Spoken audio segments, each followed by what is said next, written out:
A very good morning to what has been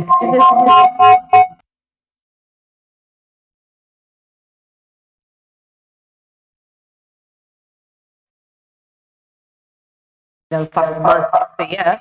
And that just tuned in, Happy New Year, the 10th of January 2024. And of course, we're always here from 7 a.m. till 9:55 a.m. And of course, we've been testing topics for you to learn, for us to learn, and question if at all we are on the right track. And of course, with the upcoming conference and summit, the NAM, the Non-Alignment Movement, and the G77 plus China.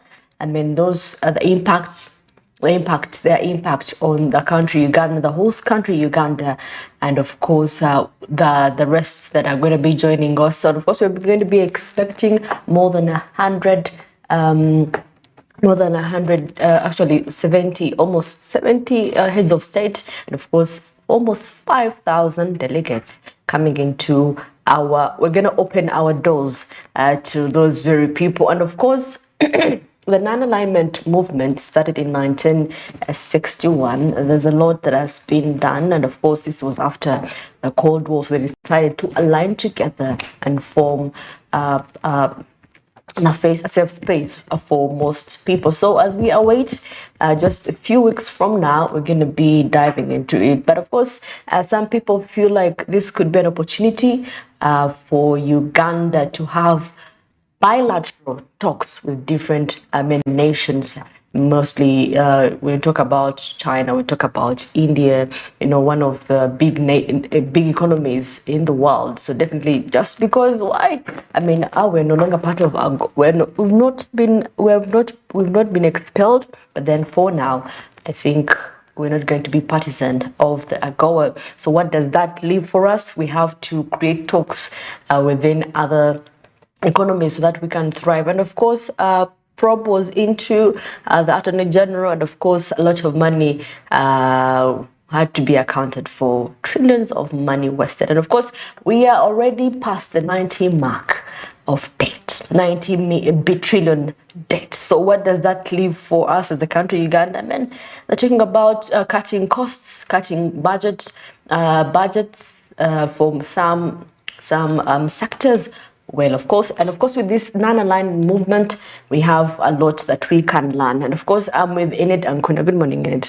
Good morning. Yes, talking about the NAM, the upcoming event, the one that we're excited about, away from 2000 when I had Chogam. Of course, there are very many events that have transpired, but for the years, this is at least going to host a number of heads of state and, of course, delegates coming in. What do you think of the NAM? Still talking about the NAM, we all do understand that it was, it started in 1961.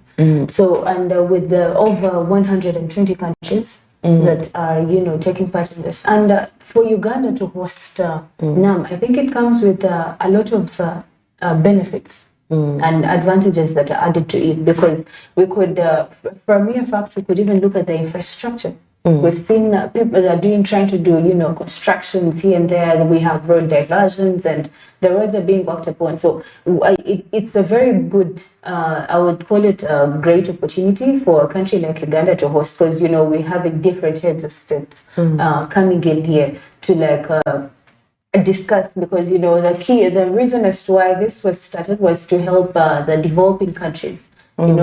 So Uganda, for example, if at all we're hosting people from the different parts of the world, they're coming in to see, I think this is the time we have to put our country out there. This is the time we need to show them that, we have this, we can do this. And this is the time whereby we believe development must be a key driver.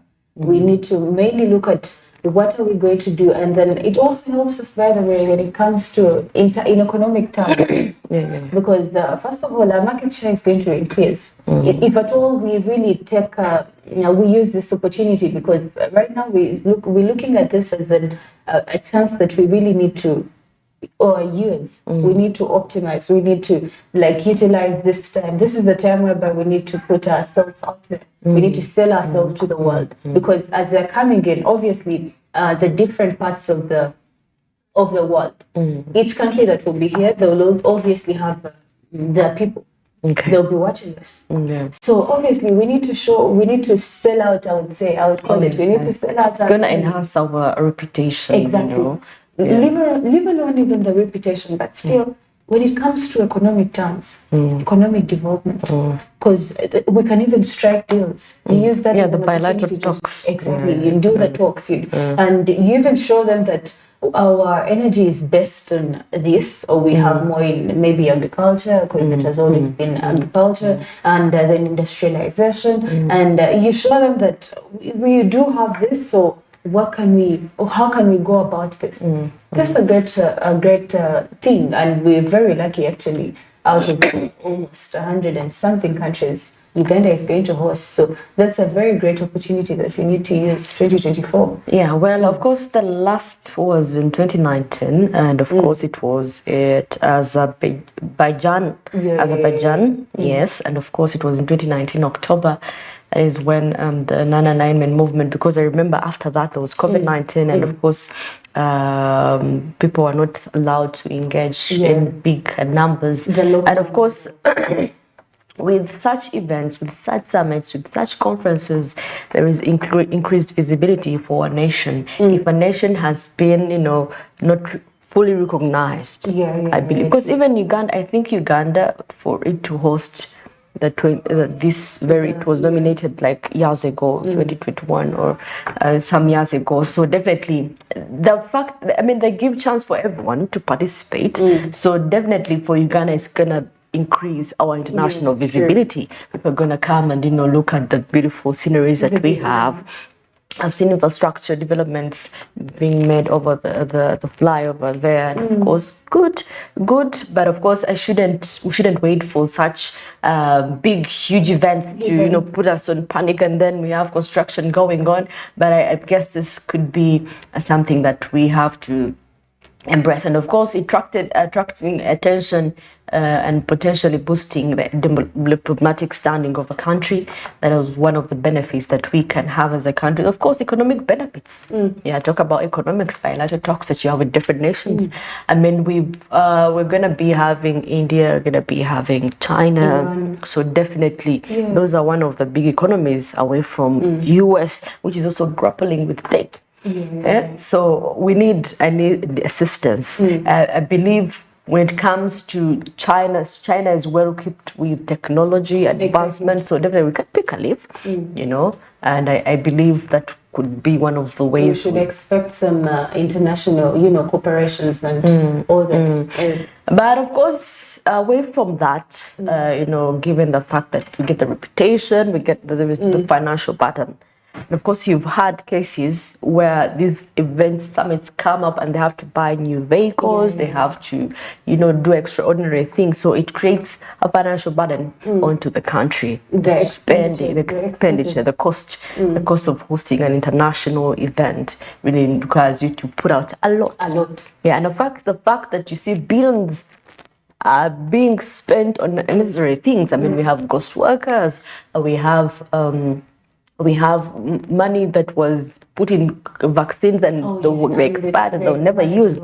So, and we had to borrow from the World Bank. Every time we are borrowing. So where does that lead us at the end of the day? Then of course, security concerns. You've seen the happenings that have been, the security alerts that have been, people are being murdered in witness centers. So there's a lot of insecurity. Of course, domestic tension. Hosting such forums may highlight internal political disagreements. Yes, of course, I believe it's going to create tension. This side is saying, no, this was not necessary. Oh God, this is like, I feel like it was necessary because people are going to talk. We're going to talk like we've spent huge sums of money on, we could have used this and this. So it's also domestic. But for us, I don't think in Uganda, people are all about their business. Because it is in a month where people are struggling economically, financially. So that is none of their business. Do whatever. But however, in the accommodation sector, hospitality sector, I've seen different hotels that are gonna be hosting. I mean, I feel it's a good deal for them. It's a good deal. It's a good deal. I mean, Pasha, we have Nyonyo, we have, I mean, maybe Serena, something like that. So definitely for the hotel business, it's gonna be booming. Yeah, for those that have had. So that is why I tell you, when you to invest in something that you know someone will be like, I want to have this. I want to have this. I want to have my delegates. I want to have my visitors in your thing. Don't just the extraordinary we talked about yesterday. the extra. Be extra. Yeah, be extra. What is it that you do that other people don't do? In that, when we have such summits, such international meetings, why is it that they're opting for your thing? You know, do something that's a bit extra. And of course, we're going to attract media coverage from all over the world. All over the world. I mean, Uganda is going to be the talk, and away from the anti-homosexuality bill, at least we're going to, the law, at least we're going to have something positive that we can offer. We can offer to the world. Exactly. Yes, so definitely that is it. For the NAM, for the previous host, I mean, it had economically, it was boosted economically. Though at the end of the day, you may have the talks, but at the end of the day, it is you as a country to go back and see what you've learned. Now you're going to continue with the conversations that you had with the different nations. Because at the end of the day, if you have 70 delegates coming in, you have to choose and prioritize the ones that you feel are going to benefit your country, your nation. Yeah, so I believe some of also the developing countries are going to be coming in. Yeah, so you're just away, even African countries are going to be representing. So we have to work a way of creating a single market, just like that Kenya is doing. It has increased on exports due to the African Continental Free Trade Area and other likes, the tariff barriers. Having eased, with the visa access to the visa restrictions being lifted. So definitely that is one of the importances that we could get from these summits ahead of the non-alignment movement and G77 plus China is going to happen just next week. How prepared are you as a citizen of Uganda? Are you prepared, or most for the government? Less concerned. People are less concerned. Yeah, but people, the economists, the experts, they know the big deal. They know the importance of all this. Yes, they know the importance of. Well, it's 15 minutes past 7 a.m. and of course, right about now, we're gonna look at what is happening into the press.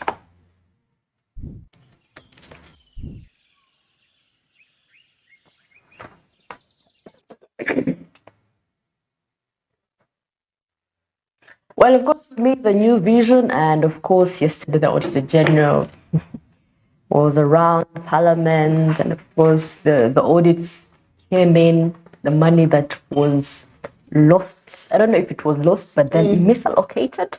Yeah, I mean, having ghost workers, what is that? And of course, government to delete 10,000 from payroll, and of course, over 53 billion Ugandan shillings paid in irregular salaries. You can imagine. Quite a tragedy for our country, Uganda. And of course, here police to record widow's statement from hospital bed. I bet that is the case of Katanga's murder. And of course, when you go to politics, DP NRM in talks joint presidential. And this is interesting. DP and NRM. Okay. We know. Surrounding politics, I have a feeling it has to do with the president himself, having joined, party. And of course, Chagulanyi declares 2026 presidential bid. So get ready. We are running up again, and it's gonna be hot this time, really. And then in the Daily Monitor, we are looking at billions paid to ghost workers, new audit fines. Then we also have Auditor General John Mwanga yesterday released his annual report on how taxpayers' money was spent. That is in 2022-2023 financial year. Actually, it's good. We want to know how our money is spent. Exactly. Yes. Then we are looking at Kenya travelers to Kenya from EC steps to no visa fet in June. Then also the Katanga widow unable to leave hospital to record statement.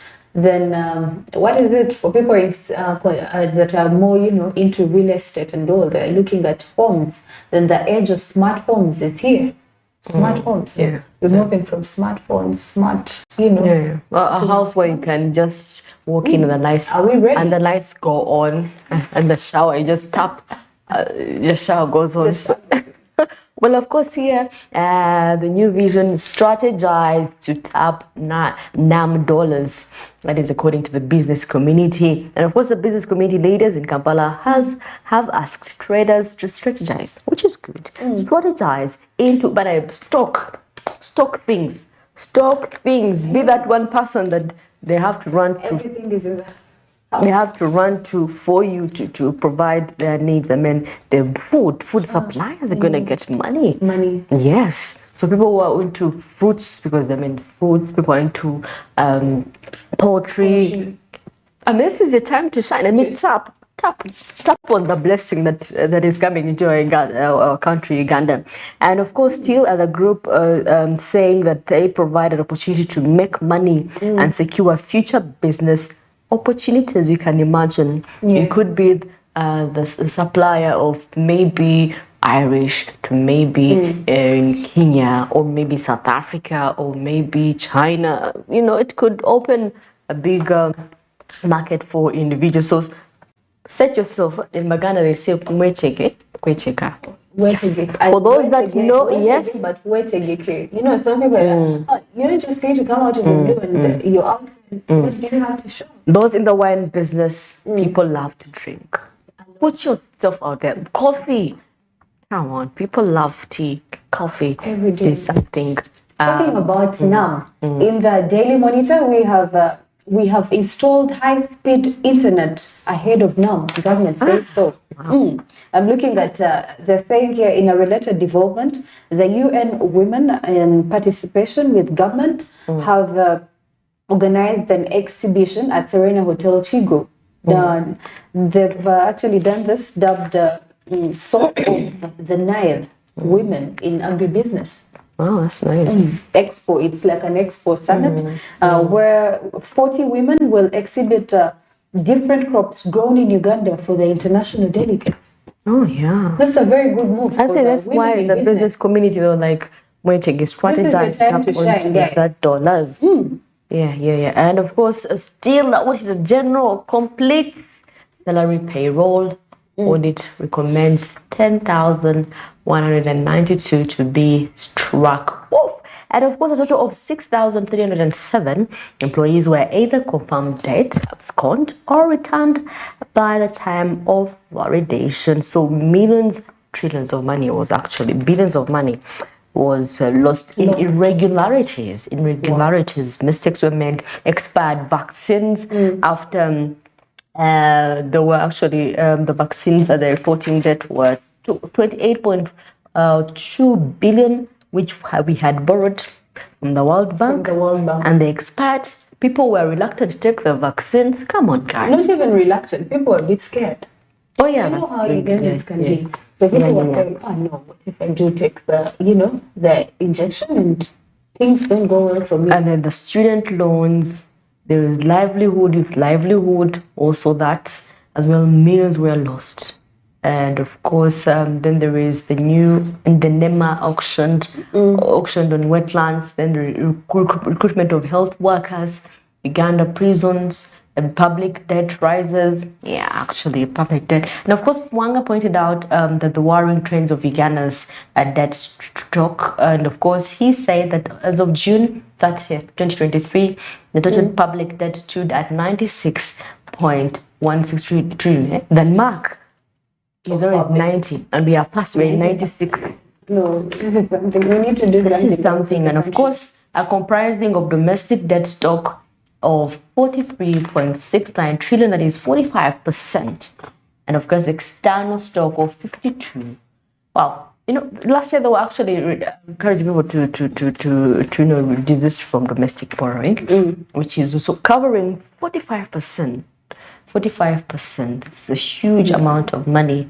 Now this represents an increase of 4 trillion, equivalent to 10% compared to 83 83 trillion as of June 2022.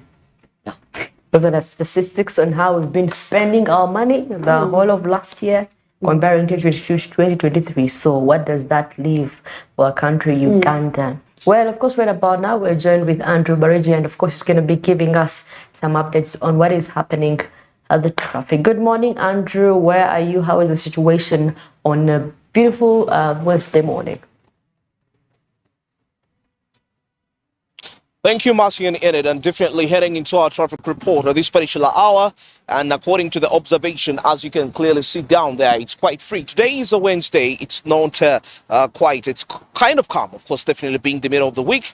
And people resuming back to work slowly by slowly. That is after the festivity. Now, let's take a look back down there at the Abukoto. That is Antinda Abukoto Road. You can clearly see it's quite free. And remember, like I told you, that it's both a residential area and a commercial area. So people do the businesses there and people use it as a residential place. It's quite free. So if you're coming in from Tindabukuto areas and you're definitely planning to head to town or any other related destination, as I can see, some vehicles actually passing there. That is the Lugogo bypass heading to Nakawa and other related destinations. It's quite a free route for you. Same applies to that person that is planning to leave the city or areas related close to the city, heading to this particular side. It's quite free, and it will just take you about 5 to 10 minutes to reach your destination, according to my observation. Now, still, as you can see, mainly private vehicles as compared to public vehicles. Now, away from that, still, I will take a look at the Kira Road. The route is quite free. It's always free, actually, regardless of the times, whether it's busy days or not much of the busy days. It's normally a dull route close to the police station, and there is observance of the traffic rules, according to what I'm seeing, because the traffic officer is not really active as I'm speaking right now. Maybe in the later days, when work gets much more serious, and probably when the students go back to school, when the holidays actually get done, that's when the place will experience quite a huge be busy, because there is a school actually close here, and sometimes when during school times, because the students, the children, the pupils are crossing the road, it kind of causes the congestions you normally see, most especially during school times. But as we speak right now, it's quite very free and friendly. Now we'll take a look at the Lugogo bypass. Still, it's still a very straight route, of course, taking you to where former ShopRite was. Right there, there are still traffic lights ahead, so you'll have to be patient. Now, those that are coming in from Tinda, and most probably you're heading to areas like Luzira, Bugolobi, or any areas along Port Bell Road, well, this is the right route for you, and it's always the quickest one. The shortcut in there, and still applies to those that are coming in from Lugogo, and you're heading towards Ntinda, Obukoto area, or even Kira side. It's quite friendly for you. We'll be in position to actually reach in the required time, as you are expected to reach. Free routes indeed, and of course across there is the Bukoto Street, which is also a good route for you to make quite an interesting shortcut. So looking at Lugogo bypass, vehicles coming in from Tinda Bukoto route heading to the Lugogo bypass. Quite a few, majority actually branching off from the Kira Road. Maybe they're heading to the city center, but I would also think this would lead there. But the challenge comes in, some passengers will likely head off along the route, along the Kira Road as they are definitely reaching their destination. And well, that brings us to the end of the traffic report at this particular time. It's exactly 25 minutes past 7. This is Smart Means Business, and it's free. You will be in position to reach in time if you're coming to any of the areas that are linking up to here. Well, let me take you back to plot 42 Nile Avenue with Marcy and Enid. Well, thank you, Andrew, for that beautiful report. And of course, we're 27 minutes past the past hour of Smart Men's Business here in Spanish 4 TV. And of course, you can catch us on DSTV on channel 372, and of course, GOTV on channel 320. And of course, you can catch us on YouTube just in case you missed Smart 24 TV. Well, of course, let's go for a short breather, and we shall be back with news of West Africa and what is happening internationally as well. Stick around.